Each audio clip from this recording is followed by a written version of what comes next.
Cinema খুব tough, পাওয়াটা খুব টাফ। ইনশাল্লাহ আল্লাহ যদি বাঁচা রাখে, মে মাসের সামনের মাসের 3 তারিখে আমি ডেড বডি ছবি রিলিজ করতেছি।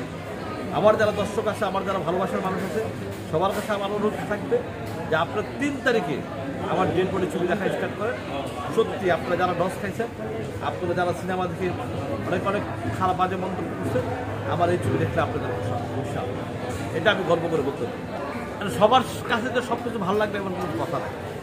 আর সিনেমা এখন সে সিনেমা দেখে তার ভালো লাগে নাই, সে কষ্ট পাইছে, কষ্টের ভিতরে সেই কথাটা বলতেই পারে।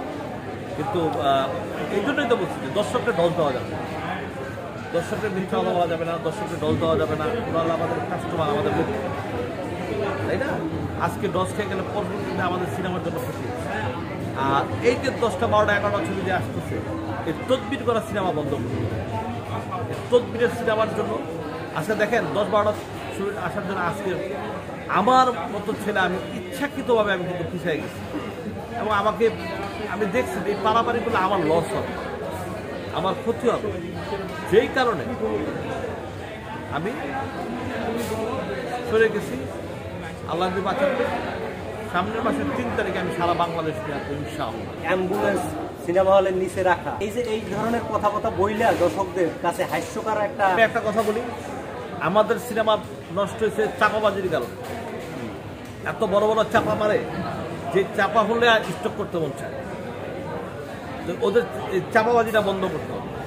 যখন মানুষ চাপাবাজি বাইরা যখন দর্শক আইসা উল্টা কথা বলে, তখন কিন্তু জুতার বাইটা তার গালেই পড়ে না। এতে ফিল্ম ইন্ডাস্ট্রির ক্ষতি হয় কিনা? আমি তো বললাম, আমি চাপা বাইরে আমি হলে দর্শক ঢুকাইলাম, তারপর সিনেমা দেখার পরে বের হলে যখন দর্শক উল্টা কথা বলে, জুতার বাইটা তখন তার গালেই পড়ে। চাপাবাজি বন্ধ করে দিয়া দর্শককে সিনেমা অরিজিনাল রিয়েল সিনেমা দেখা ভালো লাগে। রাজকুমার মুভি দেখা হয়েছে কিনা? দেখবেন? রাজকুমার মুভি দেখা হয় নাই, দেখবেন? অবশ্যই দেখবো না। ফেসবুক লাইভে এসে কান্নাকাটি করতেছে লিপস্টিক ছবির নায়ক। ও আমার খুব আদরের একটা ছোট ভাই, অনেক কান্নাটা অনেক অর্জন অনেক ক্ষতি হয়েছে। ও বুঝে না, ও আবেগে করে ফেলছে। হ্যাঁ, মানে অর্জন অনেক ক্ষতি হয়েছে, মানে হিরোইজমটা থাকে না, নষ্ট করে ফেলছে। কোনো হিরো যদি স্ক্রিনে এসে টেলিভিশনে এসে কাঁদে, যত ক্ষতি হোক তার হিরোইজম থাকে না। কৌশল হোক আর যাই হোক, সেটা তার জন্য ক্ষতি হচ্ছে।